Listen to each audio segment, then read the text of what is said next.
అందరికీ నమస్కారం అండి. తులసి చెట్టు దగ్గర ఏ విధంగా పూజ చేసుకోవాలి, చేయకూడని తప్పులేమిటి అనే విషయాల గురించి ఈ వీడియోలో తెలియజేస్తాను. ప్రతిరోజు మనము తులసి చెట్టు దగ్గర ఉదయము సాయంత్రము దీపం అనేది వెలిగిస్తూ ఉంటాం. ఈ వెలిగించేటప్పుడు చాలామంది చాలా తప్పులు చేస్తూ ఉంటారు.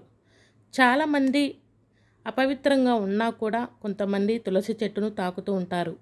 అలా ఎప్పుడూ చేయకూడదు. అలాగే తులసి చెట్టు దగ్గర మనము ఎప్పుడు కూడా ఉదయము సాయంకాలము దీపం అనేది వెలిగించుకోవాలి. ఈ తులసి దళాలను మనము పూజ చేసే చెట్టు దగ్గర నుంచి తీసుకొచ్చి తులసి దళాలను మనము పూజలో వాడకూడదు.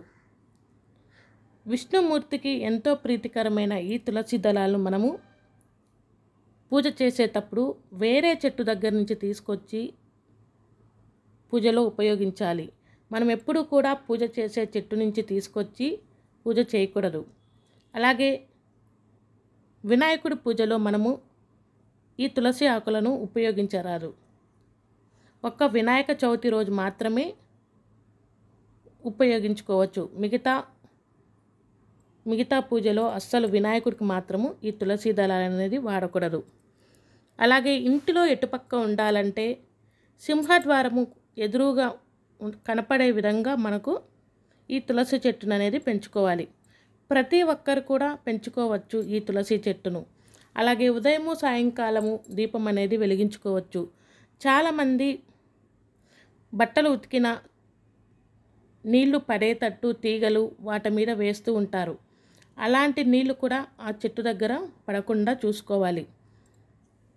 అలాగే ఏకాదశి, అలాగే శుక్రవారము, మంగళవారము ఈ తిథులలో తులసి దళాలను మనము కొయ్యకూడదు. ఈ తులసి చాలా రకాలు ఉన్నాయండి. కృష్ణ తులసి, రామ తులసి ఏదైనా మనము పెంచుకోవచ్చు. కృష్ణ తులసి అయితే చాలా మంచిది. ఎందుకంటే విష్ణుమూర్తికి చాలా ప్రీతికరం కాబట్టి తులసి ఈ కృష్ణ తులసిని తెచ్చుకొని మనము పూజ అనేది చేసుకోవచ్చు. ఎప్పుడు కూడా తులసి దళాలను తుంచడము, పూజ చేసే చెట్టు నుంచి ఇలాంటివి మనము చేయకూడదు. అలాగే మనకు లక్ష్మీ స్వరూపులైన తులసి, వేప ఈ రెండు చెట్లు చాలా మంచిది ఇంట్లో పెంచుకోవడం. అలాగే రావి చెట్టు, జువ్వి చెట్టు ఇవన్నీ కూడా లక్ష్మీప్రదమైనవి. ఈ తులసి ఆకులను మనము తీసుకొని ప్రతి శనివారం రోజు వెంకటేశ్వర స్వామికి పూజకు కూడా వాడుకోవచ్చు. చాలామంది తెలియక చాలా తప్పులు చేస్తూ ఉంటారు. ఎప్పుడు అంటే అప్పుడు తులసి చెట్టు ముట్టుకోవటము, అలాగే ఆకులు తీయటము ఇవన్నీ చేస్తూ ఉంటారు. అలాగే తులసి చెట్టుకుండే ఎన్నులను కూడా ఎప్పుడంటే అప్పుడు తీయకూడదు. కొన్ని రోజులు చూసుకొని తీసుకోవాలి. అంతేకాని చాలామంది మంగళవారము, శుక్రవారము అటు తీస్తూ ఉంటారు. ఎప్పుడైనా సరే బుధవారం కానీ సోమవారము ఆ టైంలో తీసుకోవచ్చు. అలాగే తులసి చెట్టును చాలామంది చనిపోయింది అని అంటూ ఉంటారు. అలా ఎప్పుడు కూడా అనకూడదు. తులసి చెట్టు నిద్రపోయింది అని మాత్రమే మనము చెప్పాలి. తులసి మొక్క ఎండిపోయిన వెంటనే కొందరు తీసి పడేస్తుంటారు. అలా నిద్రపోయిన చెట్టును మనం ఏం చేయాలంటే పారే నీళ్ళల్లో తీసుకెళ్ళి వేయాలి. కానీ ఎక్కడంటే అక్కడ వేయడము, తొక్కడము ఇవన్నీ చేయకూడదు. ప్రతిరోజు తులసి చెట్టు దగ్గర పసుపు కుంకుమలు పెట్టి ముగ్గులు వేసి, బియ్యం పిండితో ముగ్గులు వేసి దీపం అనేది వెలిగించుకోవాలి.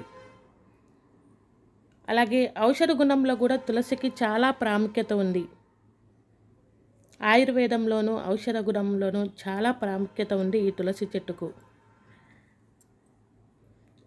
అలాగే ప్రతిరోజు మనము పూజ చేసే చెట్టు నుంచి కాకుండా మిగతా వేరే చెట్టు దగ్గర నుంచి తీసుకొని తులసి ఆకులు తీసుకోవచ్చు. ఆరోగ్యానికి చాలా మంచిది.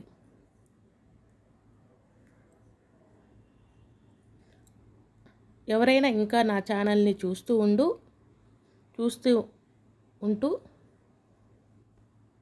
నా ఛానల్ని సబ్స్క్రైబ్ చేసుకోకపోతే ప్లీజ్ నా ఛానల్ని సబ్స్క్రైబ్ చేసుకోండి. అలాగే పక్కనున్న బెల్ ఐకాన్ కూడా క్లిక్ చేశారంటే నేను చేసే ప్రతి ఒక్క వీడియో మీకు నోటిఫికేషన్ రూపంలో వస్తుంది.